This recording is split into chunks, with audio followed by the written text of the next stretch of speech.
That's what made me a treasure. Whoa. Yes, Lord. What's up with it, family? What's the damn deal, man? Salute to y'all this morning. Let's go. Let's go. Yeah, my brother Omega Red in the building early, bro.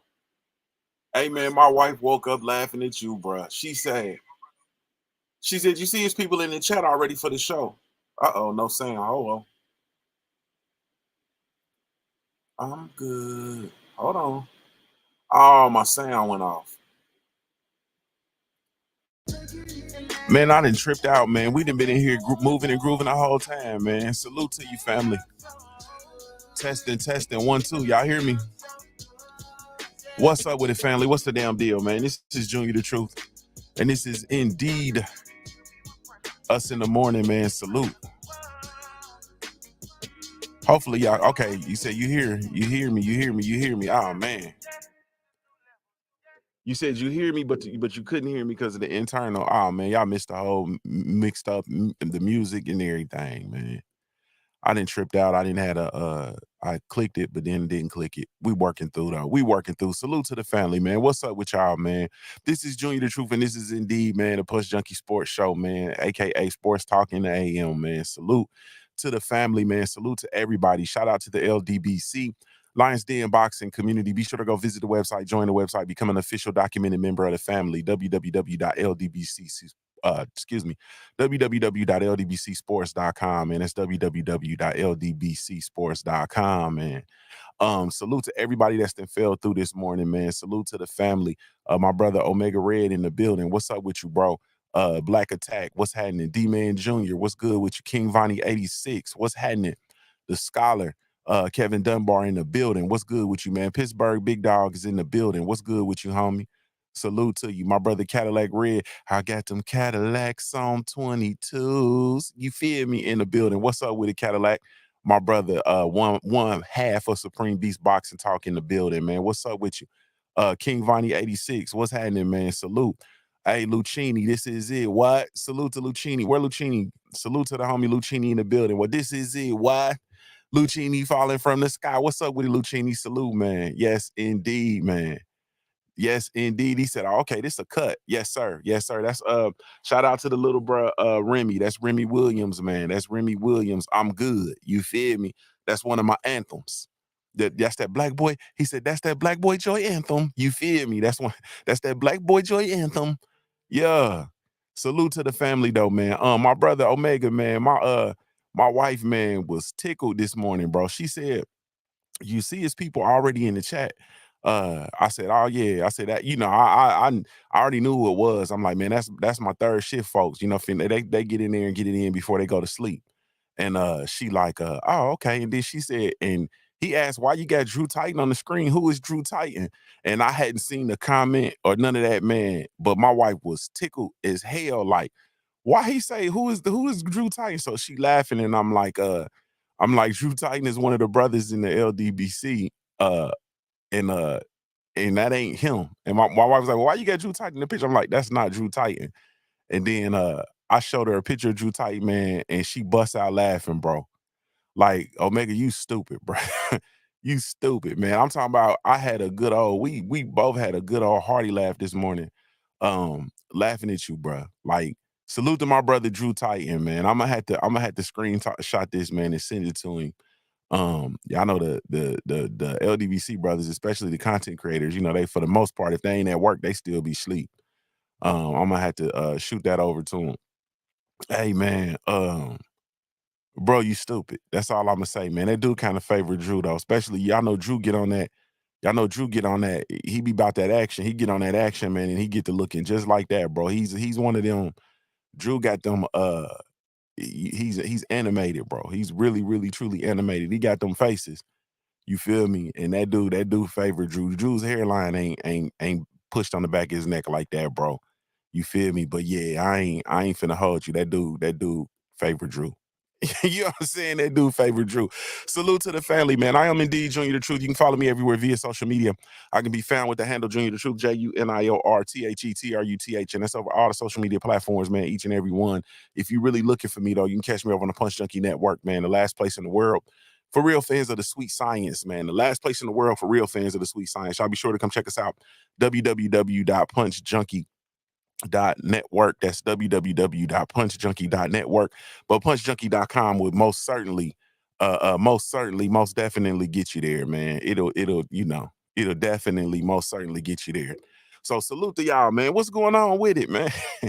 What's going on with it, man? Hey, man, say, man, it's a whole lot going on in the realm of sports, man. It's a whole lot going on in the realm of sports. It's a whole lot going on in life for real. You know, we're ending the month of September, man. We rounding third on the month of September, man. And I'm sitting here looking at it like, y'all know it ain't. Y'all know it's only it's only downhill from here as far as the year. You know, when we finish the ninth month of the year, we rounded third, man. We heading into, it's nothing left but October, November, and December, man. Then the year's over. Then it's over. Then it's time to put the polish. It's time to put the polish put the polish on the vehicle, man. You feel me? It's time. And I'm just looking at it and I'm looking back over the year like, oh, wait, man, this one been I don't want to call it rough. You understand what I'm talking about? We've had some lessons though. We've had some lessons this year. This year's been, for me anyway, this year's been, yeah, we've had some lessons. We've had some good lessons this year. Excuse me, some good lessons, but we're gonna keep on swinging and keep on moving nonetheless though. You know what I mean? But I'm looking like, dang, it can't just be me, man. I'm looking at it like, goodness gracious, we in September already.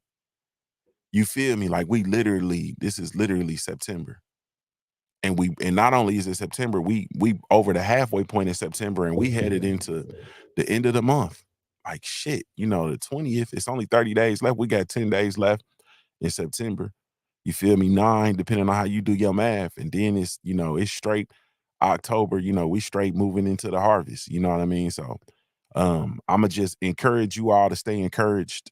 You feel me? I'ma remind you all, I should say, to stay encouraged. Um, to stay positive, to continue to press, also to stay aware, you know what I mean, to stay aware of things that are going on and also things that might be coming down the pipeline. You feel me? Just really stay abreast to what's going on. I can't stress that and emphasize that enough. And I'm talking about on the world stage, you know what I mean? A big thing that's going on right now is y'all know I always got to come in here and put some paint where it ain't. But there's a big thing going on right now with regard to, the Panama Canal and the things that are going on with the Panama Canal and ships not being able to come in to the Panama Canal to drop off goods to be exported on into the US. You know what I mean? And there are a lot of ships out still in the sea because they can't pass through the canal. You know what I'm saying? So there's a lot of that going on. You feel me? So, it's a good time to kind of think about that, to take that in. Consider that, there may be certain shortages, um, you know, in things and items that you may need in order for your household to run effectively. So it might be a good time to once again stockpile those things, think about stockpiling that stuff. Just take an assessment of the items that you absolutely 100% need and be sure that you have those, be sure you have plenty of those. Also, the money system is about to change. I see KP from KC 5 coming in here, man, putting paint where it ain't. You got the BRICS nation, man. You got BRICS moving away from the dollar and the effect that that's gonna have. It's a lot of stuff that's going on, man. It's a lot of stuff that's going on. And we relish in this time of year, those of us that are sports fans and we love the opportunity to engulf ourselves and immerse ourselves rather in sports. And that's cool. But at the same time, those of us that are responsible for protecting ourselves and not just ourselves, but also our families and others, it's a good practice to just stay abreast to what's going on in the world. You feel me? That's the only thing I can say, man, is stay abreast to what's going on. in the world, man. That Panama Canal is a big one. You know what I'm saying? And the thing about the Panama Canal is, basically, I'll just kind of summarize it real quick. Is that basically the water levels in the Panama Canal are too low, and they're too low for the ships to pass through, and it's a lot of they're not able to pass as many ships through on a daily basis. I think, you know what I mean, they got a minimal amount of ships being able to come through daily. So you have a lot of ships that are out just in the water and they can't come in port. You feel me? And with that being said, this was supposed to be the actual wet season for that area. You know what I mean? This was actually the time where they supposedly get the most rain, and the water levels are, the highest. This is like supposed to be the wet season for them. And um we're coming up on a drought season because the drought season is actually in November, I believe, for the Panama Canal for that area. And so if it's the levels are this low now, what's gonna happen during drought season? You feel me?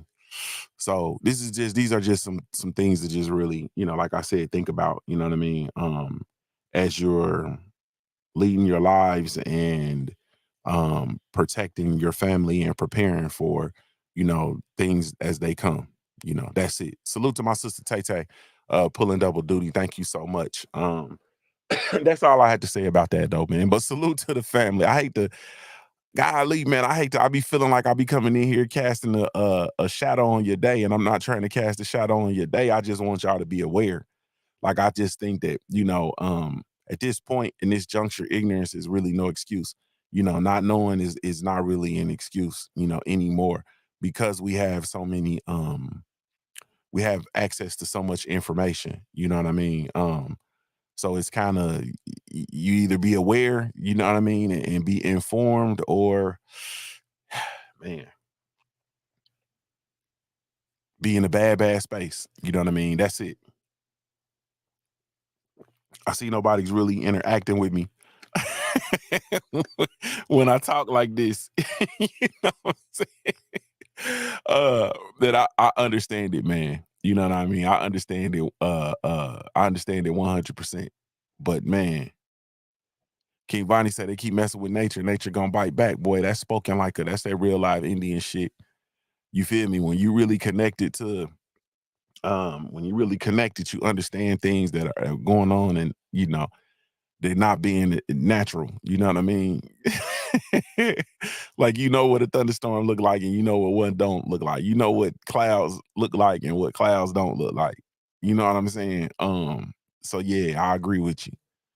I agree with you, King Vonnie. My brother Mahari Nation said, nah, we need to hear this. Man, I know, man, but then, I come on here and I talk this talk, and then my numbers dwindle down. You feel me? And I do this for the numbers. I ain't finna sit here and play with y'all no more. Like, I do this for the numbers. You know what I mean? If I'm doing this, it's got to equate to something. You know what I mean? And I've really stunted the growth of my channel coming in and doing, having these real talks, because real talk don't move the needle. You know what I mean? And I'm finna keep it 100 with y'all. You know what I mean? And at this juncture, like, I'm in this place where I'm assessing everything and I'm looking at the ROI of everything. You feel me? As you should be in your life. You should be looking at your life and you should be assessing the ROI on everything. You understand? Like, you should be getting back what you need from every situation. You know what I mean? And if not, then is it, you have to assess how long are you gonna continue to pour into said things. You know what I mean? I'm just gonna tell you the truth. And I'm in this space right now where I'm like, all right, you know what I mean? I'm gonna assess it. I'm deciding to continue to spend time, energy, and effort, and I'm gonna go hard in the paint because I feel like I really am the best what it is that I do. You feel me? So let me go ahead on and yeah, let me go ahead on and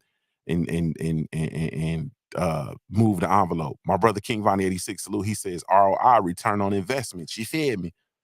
Yeah, bro. ROI is return on investment.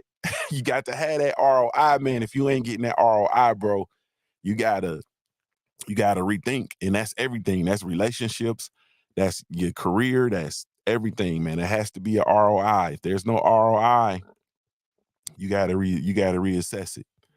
You feel me? So I'm with you, and I agree that we need to have these conversations, and this is stuff that need to take place. But then I also look at my numbers, and I'm like, nah, you feel me? That make me not even want to come on here and do this. You understand what I'm talking about? Because I understand, as far as our demographic and our community, I understand what conversations are which conversations people are actually really truly dialed into and participating to. And because I don't come on here and all right, man. Salute to y'all. I really truly genuinely appreciate it, man. You have absolutely no idea, man. Y'all be invested what's going on. Salute to my brother Dr. Mark in the building. Y'all stay abreast to what's going on. You know what I'm saying? That's it. Stay abreast to what's going on and prepare accordingly. You know what I mean? Prepare to accordingly.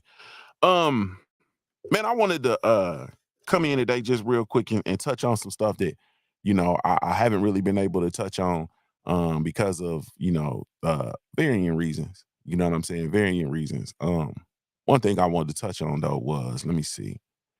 It ain't that, it ain't this. Think it's this here. Boom. All right. So Hearn and Joshua are looking to move on from the Wilder fight. You know what I mean? There's no ifs, ands, or buts about it. We've done this talking, we've had this build up, and I don't know. At some point we gotta like literally just call this what it is. Building up Anthony Joshua's profile on the name of Deontay Wilder that has been Eddie Hearn's blueprint. You feel me? The reason why Anthony Joshua's name tweaks the algorithm, it has tweaked the algorithm as much as it has over the duration of his career, has been their ability to attach Anthony Joshua's name to Deontay Wilder. Like that's just a given. You know what I'm saying? And there's been a lot of things that um that this the concept of there's been a lot of things that have come from the concept of, not even a concept, the potential matchup between Anthony Joshua and Deontay the Bronze Bomber Wilder. And I don't think that this was any different. You know what I'm saying? I really truly don't. And I think the only thing that's different is the fact that we continue to fall for it. Like we continue to fall for it.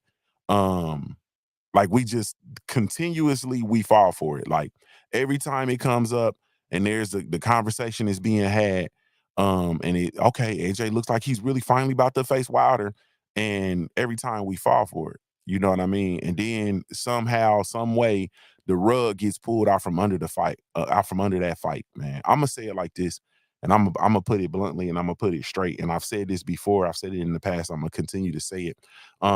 I don't believe that Anthony Joshua is going to fight Deontay Wilder ever.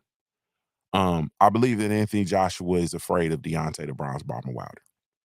I'm not finna play no games with you. I'm not finna hold my tongue. We're not finna play at all. I believe truly that Anthony Joshua is afraid of Deontay Wilder. People say stuff like, we always deal and we always listen to one these that age old adage that no fighter is afraid of any fighter. I call BS. I call BS. I call BS on this one. Um, Anthony Joshua is afraid to fight Deontay Wilder. There's no ifs, ands, or buts about it. You know what I mean? I don't know if it's his doubt of himself. I don't know if it's the fear that the fights that you've seen Deontay Wilder in, his abilities, his power. I don't know what it is, but Anthony Joshua is afraid to fight Deontay Wilder. Like I'm not. It ain't nothing else to it. And because that fear keeps him from finalizing any deal that's going to land him in the ring with Deontay Wilder. As far as, because if you look at the fight now, let's literally look at it, bro. Let's look at it now. The fight, is he gonna get a $50 million guarantee that he had on the table at one point in time? Is he gonna get that at this point right now to fight Deontay Wilder? No. Okay. Is this fight for the undisputed heavyweight championship of the world? The answer is no. Neither fighter currently has a title. They're both ranked with the sanctioning bodies, but neither one has a title.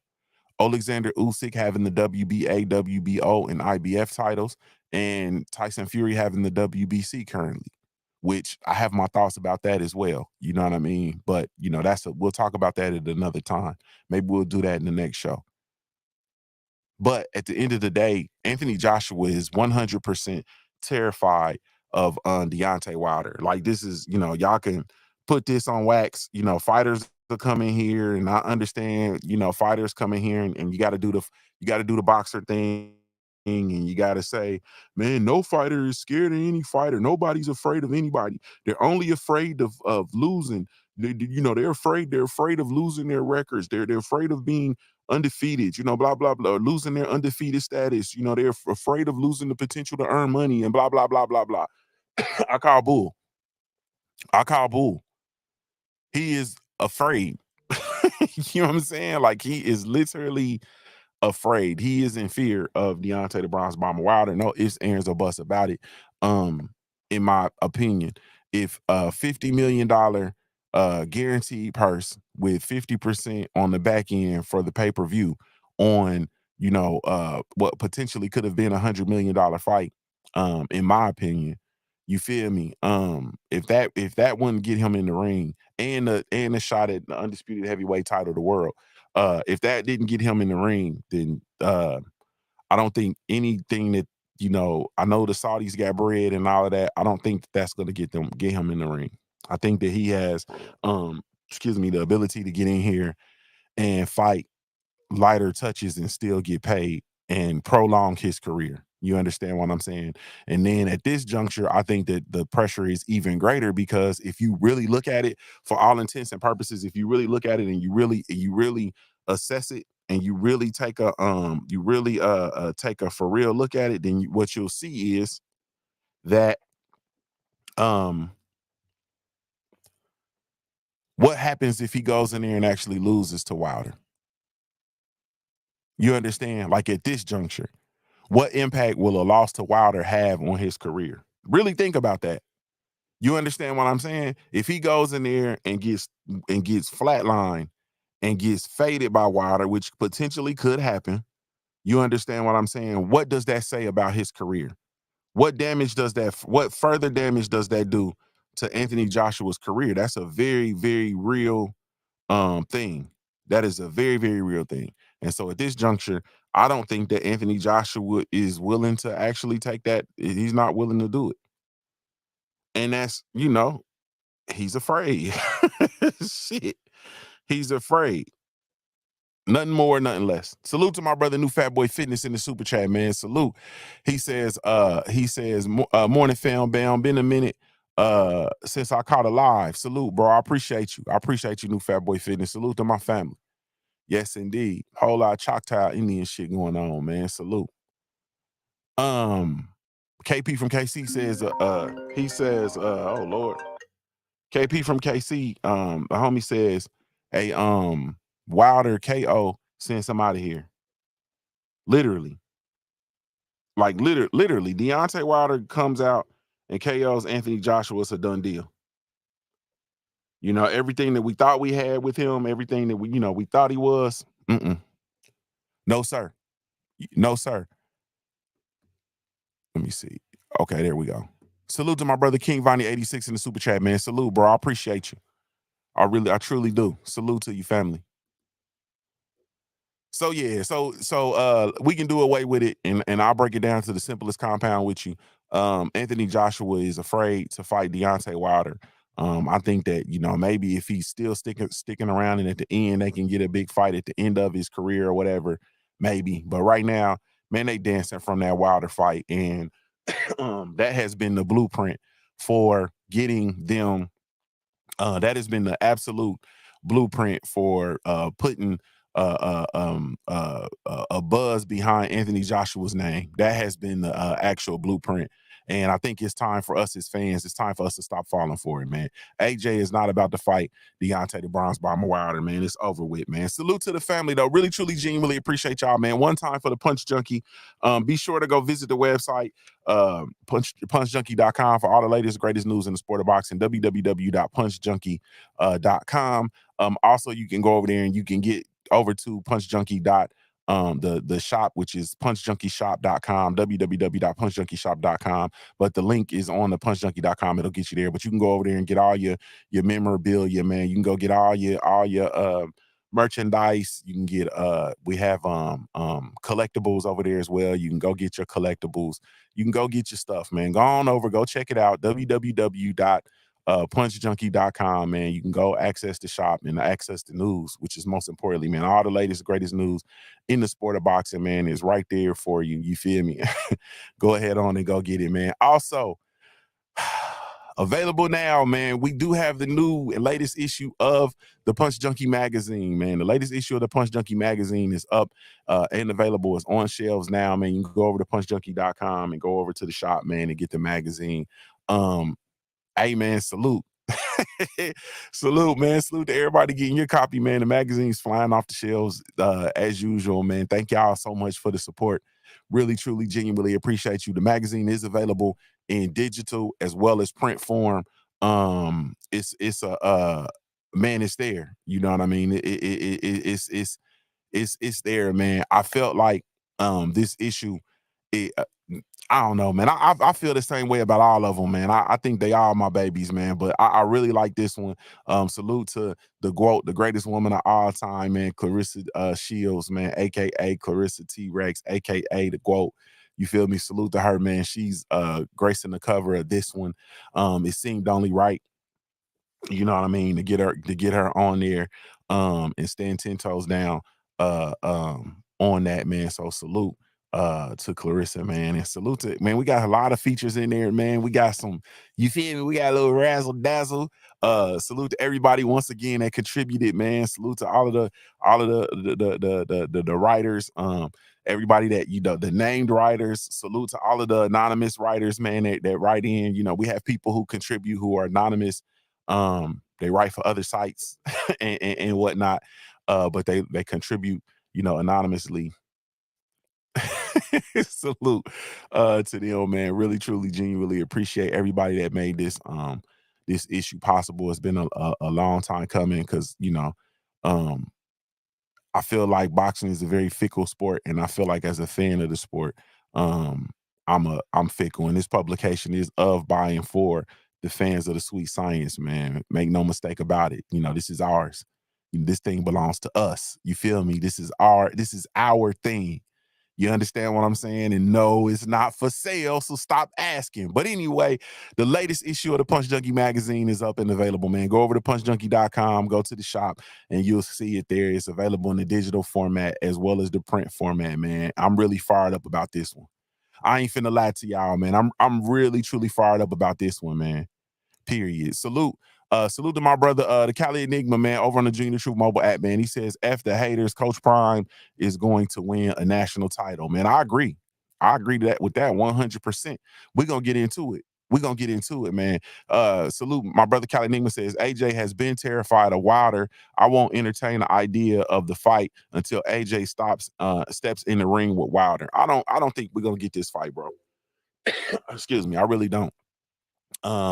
Especially not without a title on the line, bro. I don't really think. I think that we had the opportunity. The best time to make that fight has passed.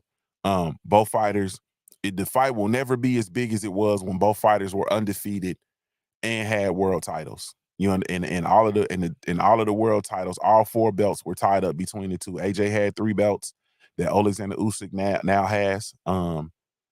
And you know, Wilder had the WBC and was the longest reigning heavyweight champ. Just the way this whole thing is played out, man, I just have zero confidence that AJ will ever fight Wilder. You know what I mean? I'm not even sure. I'm not sure AJ will ever become world champion again, honestly speaking. I think he's caught in between a rock and a hard place. I think that the fighters that actually have the titles now, I don't think he can beat them. He had 2 shots to beat Usyk. He couldn't beat Usyk. I don't think he beats Tyson Fury.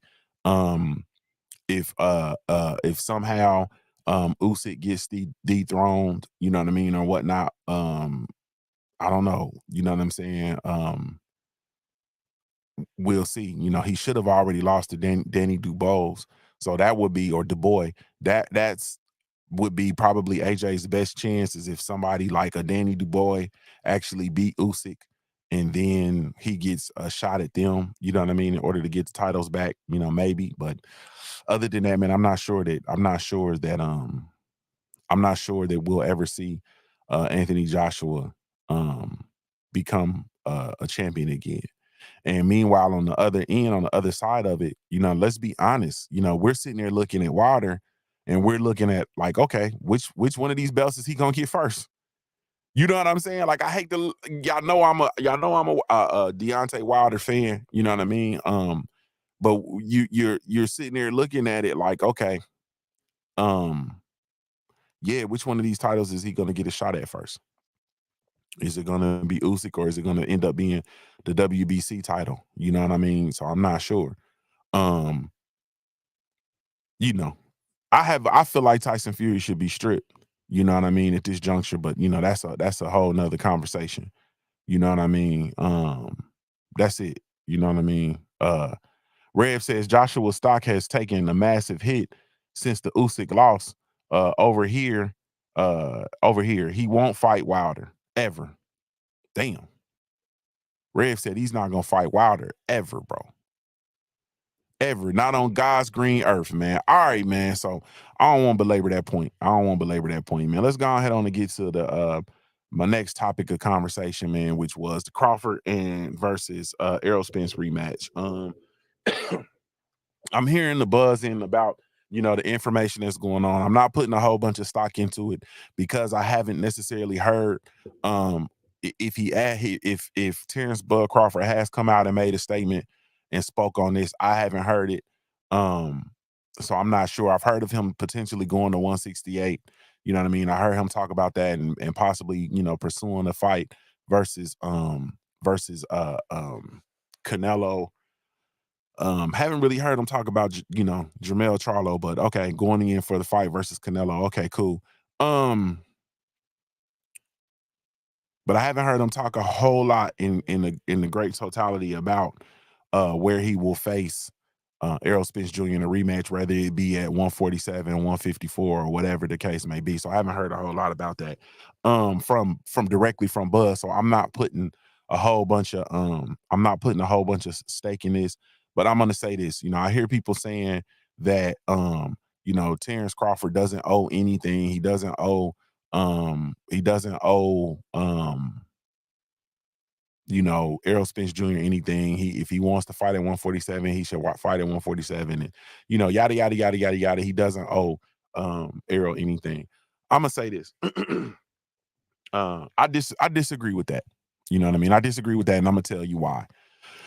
At some point, you know, we had a situation where Errol Spence Jr. had a whole bunch of options for big fights. You know what I mean? He could have fought some other folks and made big fights. Errol actually was at a point where everything that he was doing was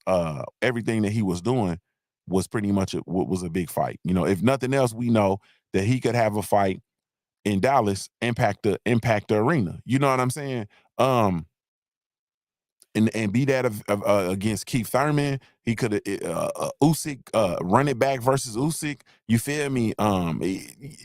Shit, Boots. You know what I mean? Any he could have done any fight at 47, and it would have been a big fight. But he held out and refused to fight any other fights. He only wanted to fight Terrence Bud Crawford. He wasn't taking any other fights at 47 except for an undisputed matchup versus Terrence Bud Crawford. He literally held out and didn't take any more fights in order to have that fight. Other fights were presented to him. Other fights, you know, his team encouraged him to take other fights and so on and so forth, and he didn't take those fights. And um, in order to have a payday and to have that and to share the ring and to have that payday with Terrence Bud Crawford. You feel me? Um, and on top of all of that, they had their agreement with the rematch clause, so on and so forth. And on top of all of that, Terrence Bud Crawford actually gave his word. And so when people say stuff like he doesn't owe him anything, I gotta that don't resonate well with me. You know what I'm saying? I think that at some point, at some way, shape, form, or fashion, we got to get back to men being men. You feel me? Like we literally got to get back to men being men. We got to get back to, if you say something, you stand on it. If you give your word on something, then your word is what they say. Your word is your bond. You feel me? Like at some point, if you say something, you got to stand on that. You understand? If you give your word and you say you're gonna do something, then you should do it. And that's that's my whole situation. I think that if you go into that fight and you look at what that fight meant for not just for Errol Spence Jr., but for Bud, and what that meant for Terrence Crawford and his family, and the money that he generated in that payday, and all of that kind of stuff. So then to turn around and to say you don't you don't owe anything to your dance partner that actually was the driving force behind making that fight happen. We can really be clear. You understand? um Yeah, and so I'm just I feel like I feel like you owe him, you know what I'm saying, to have a rematch. And that's my point. You understand? I think at some square business salute, he says the winner get to pick the weight that was in the contract. Don't understand why people mad, but EJ agreed to it. Yeah, I understand the winner get to pick the weight, get a bigger slice of the pie, all that kind of shit. I understand it. You feel me? I understand it 100%. I understand it. And I understand what was in the contract. I get it. I understand that. I also understand that when a person says something, bro, like, you feel me? For me, I'm talking strictly from the standpoint of what you said. You understand what I'm saying? Uh, I think that, like, totally not taking a rematch in and of itself. Yeah, I definitely don't agree with that at all. But I understand that the winner gets to pick the rematch, the weight, all that shit. I get it. You understand what I'm saying? But I also get that if you said something and you said that, we're gonna do it here, or we gonna do it there, or it's gonna be this way, and something came out your mouth as a man, then you should stand on what you said, regardless. And if you don't, and I'm not of this new world where people say one thing and do something different. Well, it's not a new world. That's been a thing. We just called it something different. I'm not of that ilk, man. I'm of the ilk that if you say something, you stand on it. You understand what I'm saying? Yeah. I mean, it's a man, it's craziness. This new world where people just can say any old thing and just fly off the handle and anything come out their mouth, and you're not made to stand on anything. I don't understand. You feel me? I don't understand this new stuff where you gotta be a dope boy, and you gotta be a killer, and you gotta be cutthroat, you gotta be a gangster and all that. I don't understand that. You feel me? Why can't you just be a nerd? Where the nerdy dudes at? Where are all the dudes at that grew up just totally nerds? You feel me? And you just decided to be a rapper. Where the dudes at that grew up with both parents active in their life? You understand what I'm saying? Why you got to, because all these dudes this out here, we called it perpetrating a fraud. You feel me? Back when, all these people that's out here perpetrating a fraud, like, everybody didn't grow up rough, bro. Everybody didn't grow up on some cutthroat. Everybody wasn't like that. You understand what I'm talking about? Some of y'all, was fortunate. Where the dudes at that's from the suburbs, parents worked hard as hell to get you out the hood, and then you go take your ass back to the hood. Like, get out of here, man. Weirdos. Weirdos. You feel me? That's weird. But I don't understand this. But anyway, I totally got off topic. I feel like for those people who are saying that, he doesn't owe Bud doesn't owe Errol Spence anything, I disagree. He owes him. He owes him a rematch, and I think he owes him to give him to adhere to what he gave, the word that he gave. That's my thoughts. You understand what I'm saying? But like I said, I don't put too much into it because I have not heard directly from Terrence Crawford. This is all at this juncture, third party. He said, she said, and in fact, You know what I mean? I know members from the teams, talk, but how many times in boxing do we hear members from a team talk and they actually misspeak? Because we're also in this era where any clicks is good. Anything is good. Good clicks, good information, bad information, all attention is attention. We're also in that era. You understand what I'm saying? Where somebody from the team can come out and say something that is totally, absolutely untrue. You feel me? And we go with it, and it still ends up being good. You know what I mean? For some way, shape, form, or fashion. So we're also in that era, man. But at the end of the day, I honestly feel like, once again, like I said, it's hopefully we get the rematch. I would like to see the rematch at 154. You know what I'm saying? For the sake of both fighters. But at the end of the day, it is what it is. If they um rematch and they rematches at 147, then the obligation will be met. You feel me? The obligation will definitely be met. Salute to my cousin Just Blaze in the building. What's up with it, family? So that's definitely how I feel about that, man. It's a cold game, man. You know what I'm saying? It's a cold game. You know what I mean? I definitely can tell you that, man. It is without any no way, shape, form, or fashion, man. It's definitely a cold game, man. Hey man, man, we need to have that rematch at 154. I want to see that rematch at 154, but it'll be wherever it is, man. It'll be wherever it is, man. We do know that the rematch um is gonna take place, man, wherever it takes place.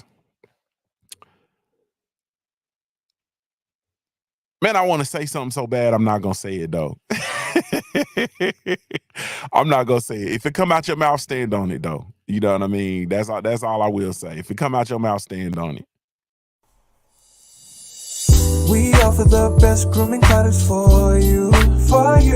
Guests are natural and handcrafted too. We wanna help be your swagger, your style, class, and luxury. We make our products tailor-made for you with high quality. Yeah. So get in style with the Black Company. To give you swagger, style, class, and luxury. In luxury, yeah. The Black Gentleman Company. To give you swagger, style, class, and luxury. In luxury, yeah.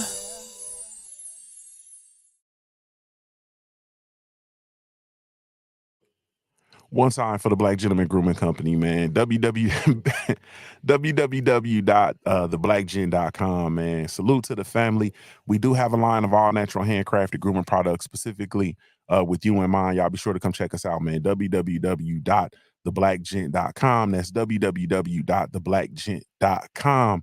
One time for the Black Gentleman Grooming Company. Once again, the site is back up. The shop is back open, man. We back moving and grooving, willing and dealing. Salute to everybody that's placed your orders, man. We moving.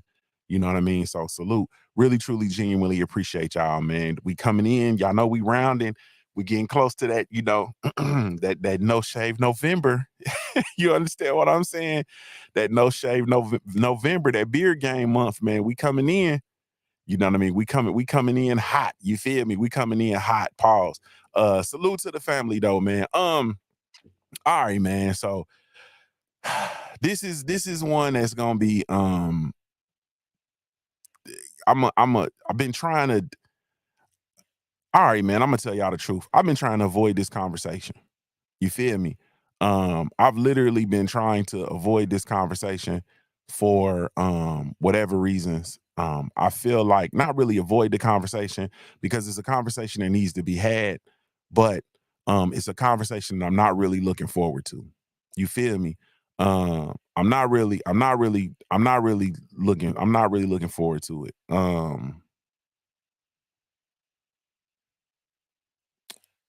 We gonna get it though, man. Um, all right, y'all, man.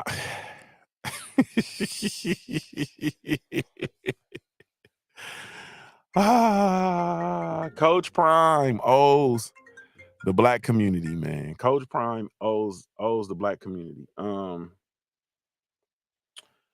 there's a lot to unpack with this, man. First of all, salute to Coach Prime, salute to the University of Colorado Buffalo, salute to that entire program. There's a lot to unpack with this, man. And salute to Jackson State, salute to Jackson State University, salute to them for providing that platform and that opportunity for Coach Prime to actually come in and um, salute to the players there, the coaches, the athletic program, all of that. Salute to that. Salute to um, HBCUs all across this fine land. It's a trick bag, man, with this though. There's a lot of people who are going off and going and really, really, really, really upset with regard to Coach Prime leaving the HBCU and going to the University of Colorado, and turning things out the way that he's turned things out. You know what I mean? We all know, and those of us that have been following this storyline, we know that the program was won. They won one game last year. You feel me? It was 1-11. And they've turned around and they've won the first 3 games this year. They're currently undefeated. They're ranked in the top 25. Um, you know what I mean? And they were projected to actually win. If I'm not mistaken, I think they might have been projected to win like maybe 2 games or something this year. And so a lot of people are looking at it and they're like, yo, you feel me? If he wins 3 games, then this is a complete turnaround. You know what I mean? In the this program, he's completely turned around this program. Well, he's won 3 games. One of which was the season opener versus the national championship runner up from last year, which was TCU. They came out and they actually won against TCU. Um, you feel me? Won the second game against Nebraska, and the third game being a rivalry game versus Colorado State. Um, so anyway, it's been a complete turnaround. You know what I mean, with regard to the actual team, the X's and O's, the actual product that's being put on the field. You know what I mean? Things have been shaken up. Now he's gotten into it and he's really shaking things up there at the university. I don't want to speak too much and go into depth too much about that, but I will say this.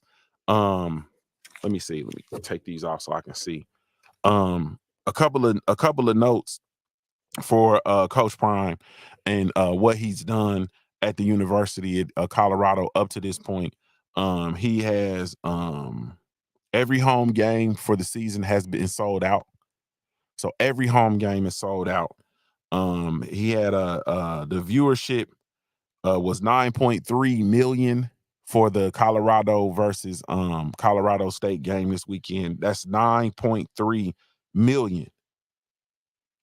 It was the first most watched late game, period. Like, the late college football games, those games that come on at 10 o'clock. It was the most watched late game in the history of college football on ESPN. It was the most watched late game in the history, period. 9.3 million. Um, it was the fifth most watched game ever. The fifth most watched game ever. It peaked at one point in time. It peaked for at 11.1 million viewers. It peaked at 11.1 million viewers. Okay. Um, Colorado is the fourth team in history to start 3-0 after losing 11 games in the previous season. Um, Let me see. What else did I get? What else I got? Um, okay. And not to mention the benefits that spill out all over throughout the whole entire athletic program as a result of Coach Prime, and the success of the Colorado Buffaloes, the University of Colorado Buffaloes football team. Okay. Um, by way of that, when I say that the success, um, you talk about the buzz that's being there, the resources that's being put into the program. You talk about the literal funding, the portions of the funding that's disseminated back into the to the athletic program overall. You talk about the recruits. Those of us, I'm not sure how many people have ever been recruited in college, but there's when you have recruiting events and you can have a recruiting event and you come to you bring your recruits, whether they're football, basketball, baseball, wrestling, whatever, track and field. You bring your recruits to the university and take them to a Colorado football game. You understand what I'm saying? That is a huge recruiting tool. When you have, and I'm talking about your athletes that are recruited. People also don't give way to and don't understand the impact that that program will have on recruiting students in general. You understand what I'm saying? Students in general coming to the university, a lot of universities, a huge selling point for students is the actual athletic programs. You understand? You get to come and you get to be a part of the athletic program. So, like, if you think about it, you look at somewhere like Ohio State, a huge selling point is Buckeyes football and the fact that students get access to tickets to go to the Buckeyes football. That is a huge selling point for regular students to actually come to the university. So a lot of I think people don't understand that in a lot of ways, you know what I mean? And I understand, but it's a huge thing. Sports are a huge part in not only recruiting student athletes, but recruiting students in general to come to the actual university. It's a huge part. You feel me? I mean, honestly speaking, why else would they give students, athletes, full ride scholarships?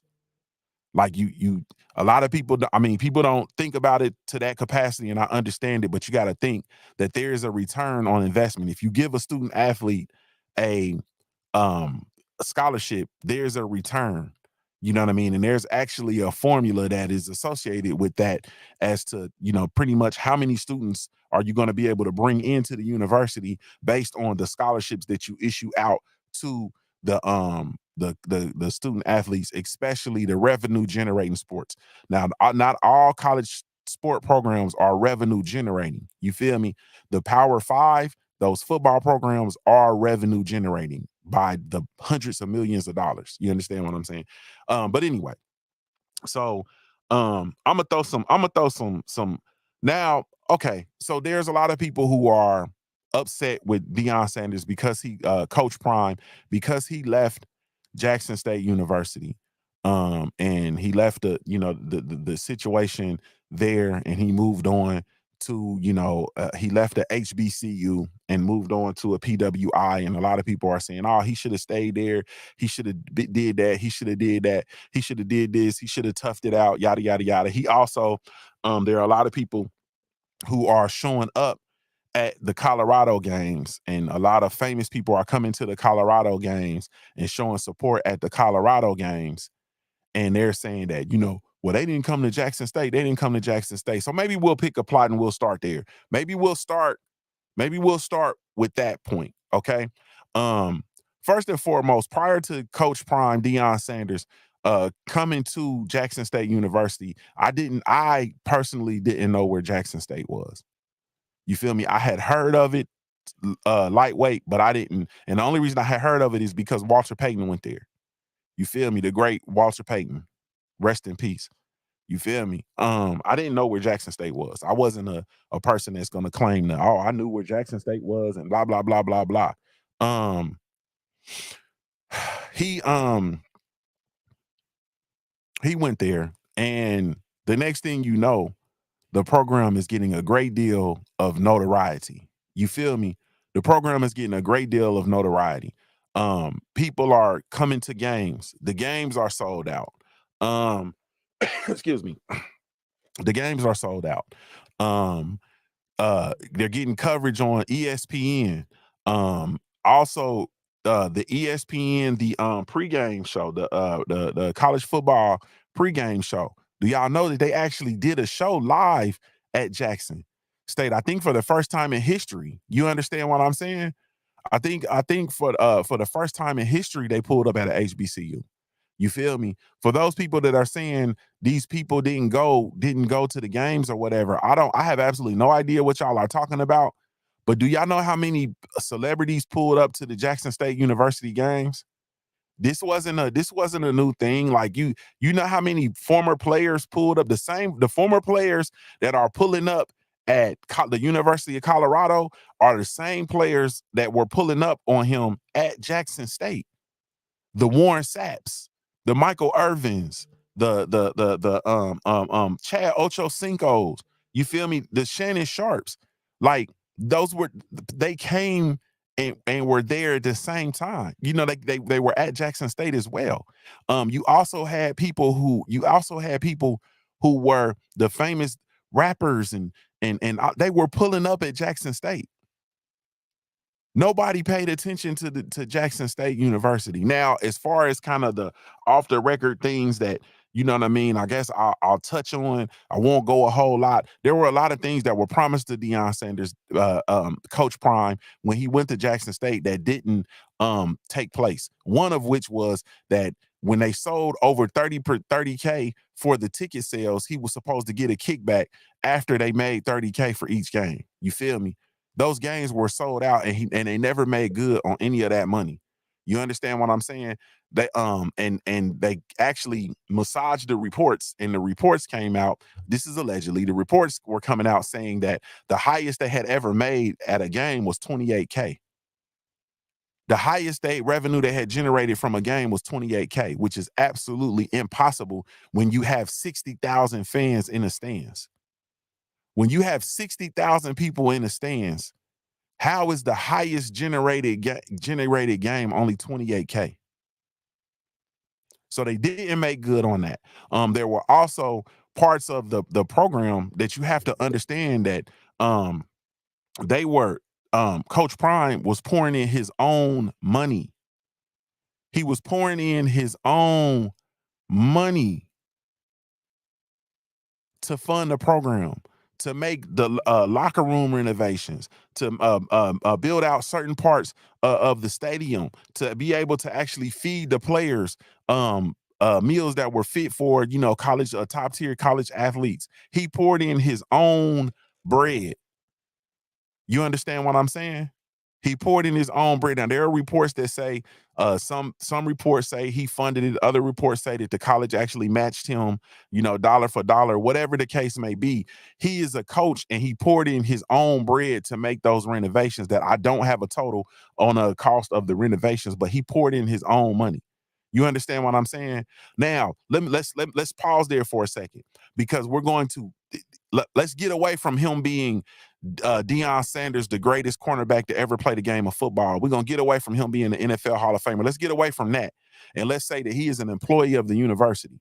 You understand what I'm saying?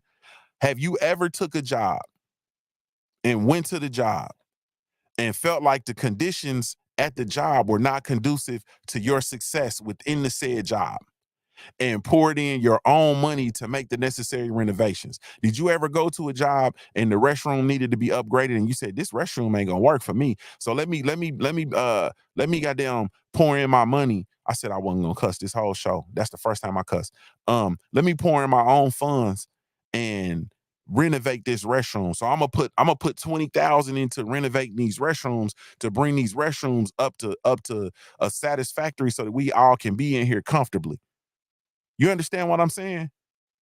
That's the stuff you gotta get beyond all of this the other stuff. You gotta think about this on a fundamental level. For me, I'm a simple person, so I like to look at things on a simple from a simple standpoint. I've had jobs before. This is real talk. I've had jobs before where there were certain things, amenities that weren't supplied to me, and I looked at it and I'm like, all right. And then I use my own resources in order to bring certain things up to par, but never uh, um, to the degree of actually having to totally make the job functional. You feel me? Um, yeah, you got to really truly look at that. Period. D Man Jr. said, hell nah. And he said, I would never do it either, unless it was my company. That's a fact. You know what I mean? So, um, he contributed his own funds. You understand what I'm saying? um I'm gonna just put it straight, man, and I'm gonna throw the numbers out there real quick so that y'all can, because really it really can stop at the numbers. If you really had an understanding of the numbers and saying he should have stayed there, he should have did this, he left that HBCU, he should have just kept his butt there and blah blah blah blah blah. You feel me? Nine Mile Player said he left them with a ESPN contract. He left them with he left them in a better place, man. He left them with a better place, and he put a blueprint down, not just for Jackson State, but for all of the HBCUs. But that's okay. Let me do this. Let me do this. Let me do this. So we talked about the ticket sales that he was supposed to get a kickback after 30K of ticket sales. That never materialized. Okay, cool. Um, y'all know how much money he made per year? Y'all know how much he made per year at Jackson State? He made $300,000 a year at Jackson State as the head coach of the Jackson State football team. He made $300K per year. He made $300,000 a year. $300,000. How much? What's his contract? We in the day and age of Google, so I know everybody's looking in and tuning in. Y'all can click over to Google and see what his contract is now at the University of Colorado. But I'll help you. It's $5.5 million per year.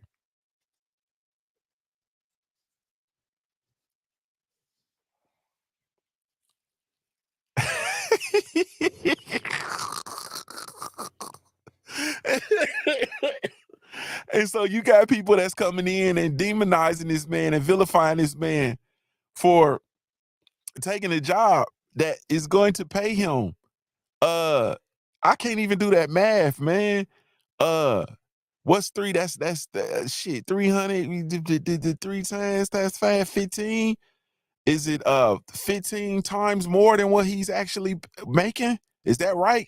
It's paying him 14 times more. 1,400%. Is that right? Like they increased his shit 1,400%. So your job, your salary, and you get a company, basically a company comes along and they offer you 1,400% more of what you making right now. I'm confused. So those of us that are complaining, those of us are saying he should have stayed there. He should have did this. We always got to leave and go do stuff for the white institutions. We had the HBCUs, which the majority of them are white owned. The interests are controlled by the same people that control the other ones. But okay, cool. But we gonna go with the HBCU thing. So he leaves the HBCU and he has to go over to Colorado and yada, yada, yada. But we leaving out the fact that they're giving him, like I said, that's my hood math, though. That might not be accurate. You know what I'm saying? But it was in my quick guesstimate, my quick estimate, it was a 1,400% pay increase because he was making, it was actually more than that. But he goes from making $300,000 a year to making $5.5 million a year for doing the same job. And if you look at him and y'all look at what it is that he does, it's the same. He's doing the same job. It's the same amount of effort. He's doing the same things. He's putting the same energy, the same time. It's the same thing. So he's doing the same job on a different scale. You feel me? Yeah. And so anybody who can rightfully stand in front of me and tell me that you, in that same exact circumstance, you would not burn out and you wouldn't, in my D-Man Jr. voice, you would not burn off and go take that new opportunity. Come on, man. You understand what I'm saying? And you feel me? And let's go ahead on and get in the bag. Because do you understand the power that you have to be able to help other people? You understand what I'm saying? Because not only did he go, and then he took the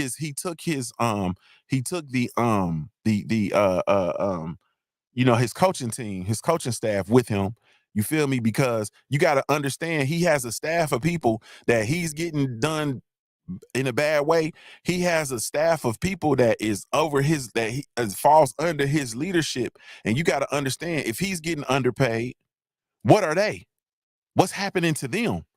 You understand what I'm saying? As a coaching staff, if he's getting underpaid and he's only making $300,000 as a head coach, what the hell you think his assistant coaches are making? You feel me? So then you get the opportunity to take them from making 30 and $40,000 if they lucky, you feel me, to putting them in a situation where now we're gonna go to the University of Colorado. I'm gonna take y'all with me. Now everybody's earning six figures on your coaching staff. Man, y'all gotta, I really wish we could have real conversations. You feel me? So not only did he take his coaching staff with him, you feel me? I think the estimate is he took 12 to 14 support staff with him. 12 to 14 of the support staff. So not only did he go and take his football coaches staff with him, you feel me? But he took the support staff with him. Do you understand that will change your life to go from you don't understand going from making 30 to 40, maybe 50,000 to all of a sudden you earning over six figures. Like that'll change your life. You feel me? And not just that, you get more opportunities, you get access to more opportunities. You understand? Yeah. Yeah. So he's salute to my brother, whatever man in the building. So he's changing people's lives, man. He's literally taking the time and putting other folks on. This ain't just about him. This ain't just about, man. This come on, man.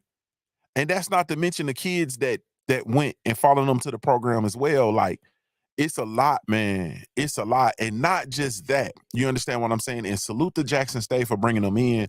Mahari said earlier, he said Jackson State did nothing for him. I don't agree with that.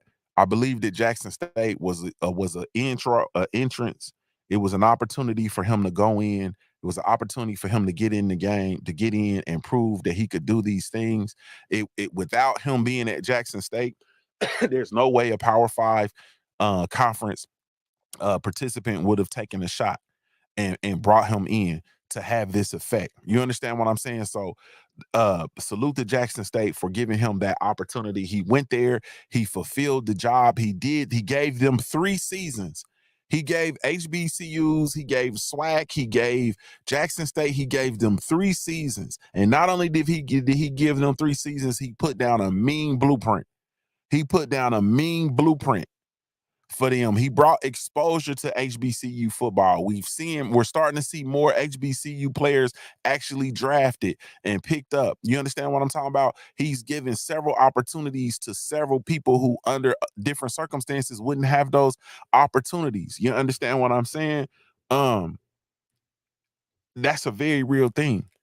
And so now he's there at the University of Colorado, and the stakes have gotten bigger because now he's actually revolutionizing the actual game itself. He's revolutionizing college football. He's literally changing college football. You understand what I'm saying? And those people who are saying that he owes down, he's making good on what he owes. He's making good on what he owes. Yeah, he owes that. He's making good. He's making good. He's making good. He is literally making good. And that's all I got, man. You feel me? I Am True Man says JSU was a great launching pad for Prime, and he brought resources to that university and all HBCUs. That's a fact. You feel me?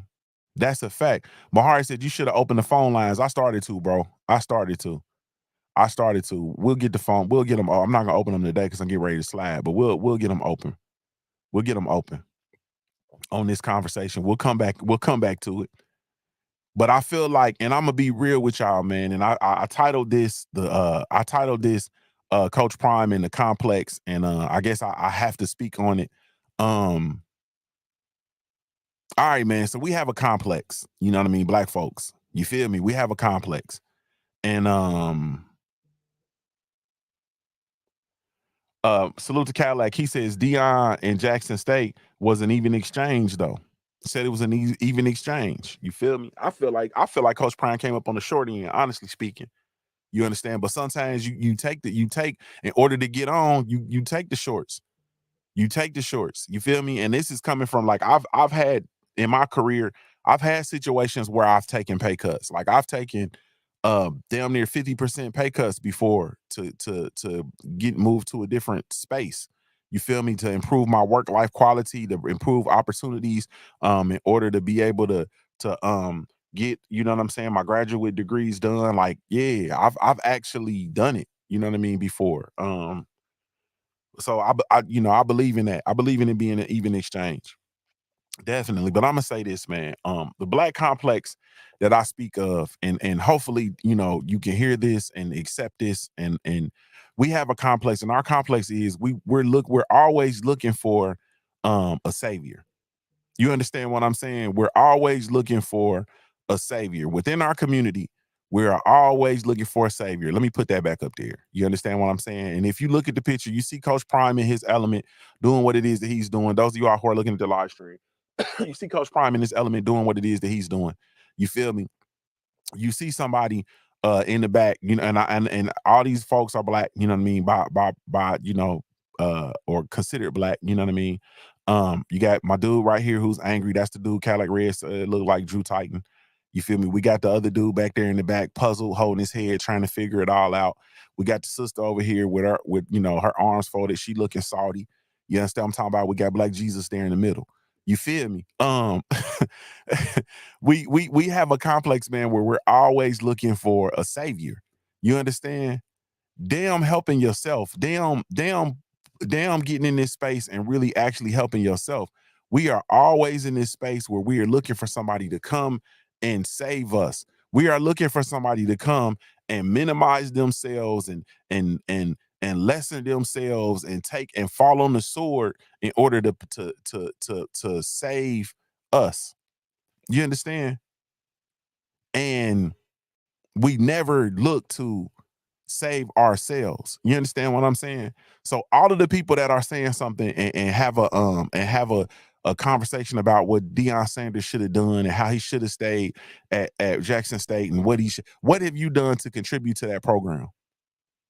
What have you done to contribute to any HBCU program? What have you done to ensure that these historically black colleges and universities can actually afford to pay top tier coaches and bring coaches in who can revitalize and revolutionize their programs? Most of these programs don't even have the appropriate equipment in order to actually really truly function at a competitive collegiate level. Most of them don't. You understand what I'm saying? Most of them don't. And this is coming from having been a college athlete, having played in a Division I football. You understand what I'm saying? Having been recruited all over the country, you know what I'm saying? Having been recruited by Power 5 schools, having gone to visits at Power 5 schools, being introduced to that whole premise and that whole lifestyle. The whole, I won't say lifestyle, I'll say the athletic programs.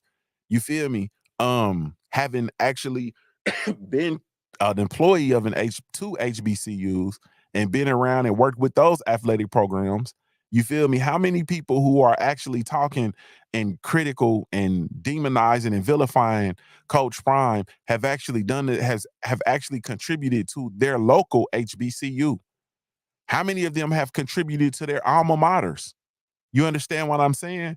What are you talking about? How can you contribute? You got all this to say. Why don't you buy season tickets to your local HBCU? Why don't you have season tickets? Why don't you have tickets? Why don't you just contribute? Why don't you just donate? You know, they have all these programs you can donate. You can sign up and donate $10 a month. You understand what I'm saying? You can go and reach out to their scholarship area or to their no, not scholarship. They have a fundraising department. You can go and reach out to their fundraising department, you feel me, and sign up and donate $10 a month on a yearly basis. You know what I mean? $120 a year. You can do that. You can make some sort of contribution. You feel me? But the savior complex won't allow you to. It's somebody else's job. It's somebody else's job to come and save your black ass. You feel me? We have that bad, man. We have that bad. And then you have a person who comes and lays down a blueprint, puts paint where there ain't, throws a mean alley oop, like the alley oop that he threw to Jackson State and to HBCUs and to the SWAC. The alley-oop that Coach Prime actually threw to them is impeccable, bro. Nobody out now had nothing negative to say about this man with the alley-oop that he threw to them.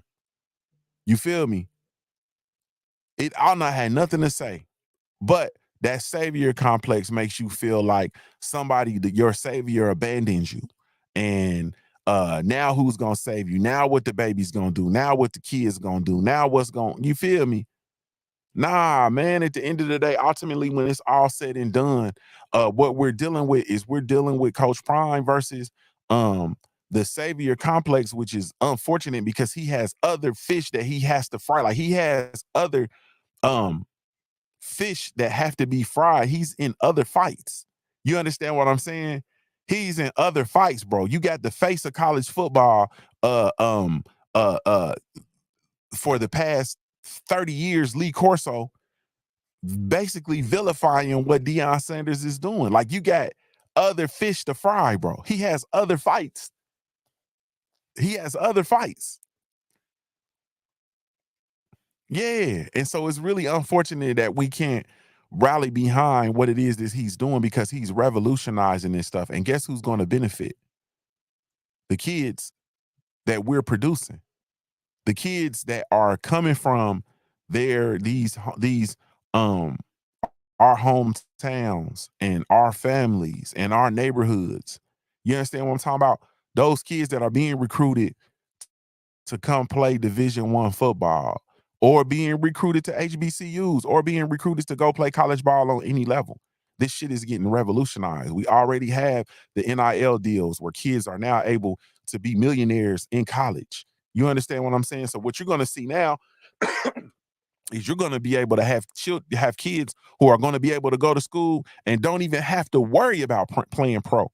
You understand what I'm saying? You can come to college, become a millionaire, and go and your life be on a whole different trajectory. You can come to college and become a thousandaire and make the necessary adjustments, make the necessary investments, or whatever the case may be, and set yourself for life and never have to stress and worry about going and actually playing professionally and still land straight. Like we in a whole different era. You know what I mean? And it's being revolutionized right now and maximized by Coach Prime and coaches with that similar mindset. And what you're seeing now is the changing of the guard, and Lee Corso and Nick Saban and all of these people who have always had control of college football in a certain capacity, where these kids weren't getting paid. They were generating billions of dollars for these Power 5 schools and these large institutions, and the kids weren't getting anything. Kids couldn't even get free meals. You'd get your ass in the ring if you took an extra cheeseburger from somewhere and the NCAA found out. You feel me? Like, nah, this is we're walking on revolutionary territory as it relates to the student athlete and coach. And I think that Coach Prime is spearheading something new that we've never seen before.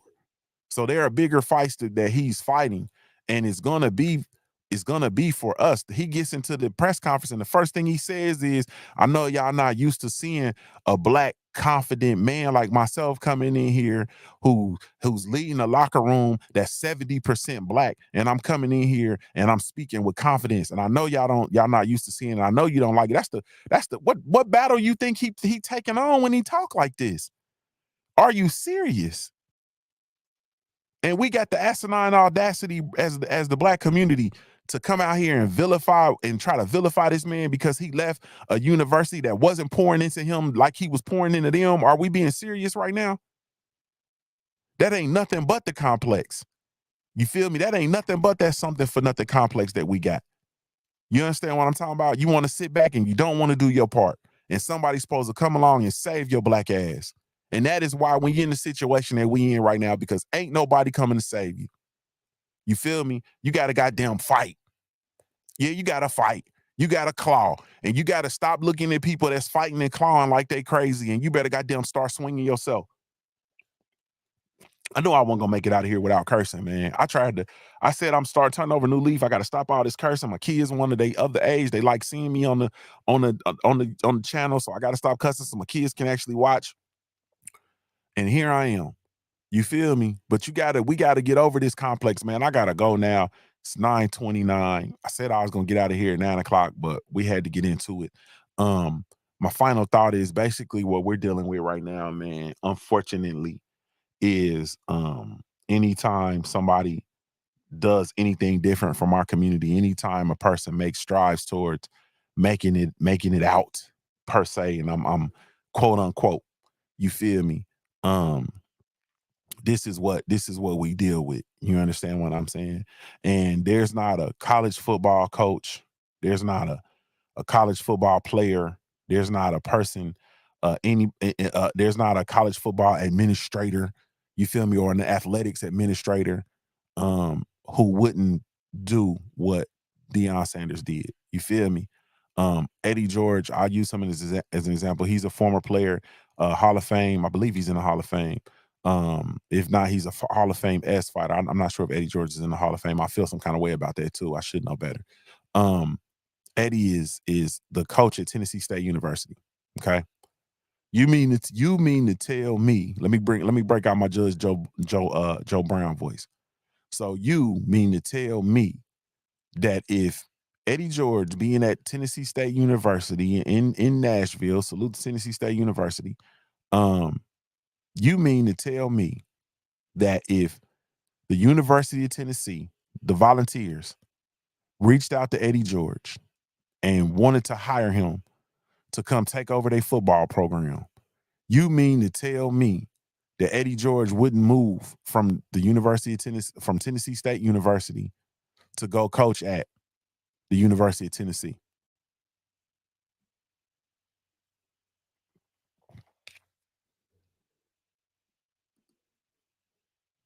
Thank y'all so much for taking the time to tune in, man. Really, truly, genuinely appreciate y'all. You have absolutely no idea, man, none whatsoever.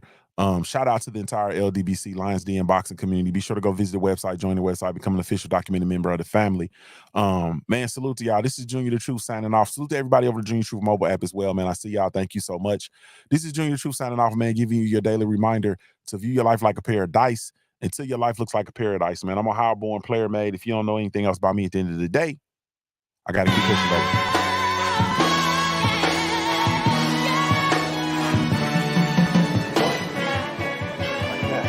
Oh, no, you didn't. Wait a minute. No, you didn't. Hey, Jay! Come back here! Jay! Fool ass bitch, man. Jay! I need my money! Jay! Oh, you motherfucker. Okay. All right. I'm putting cases on all you bitches. Huh? You think you can do this shit? Jay! You think you can do this to me? You motherfuckers be playing basketball.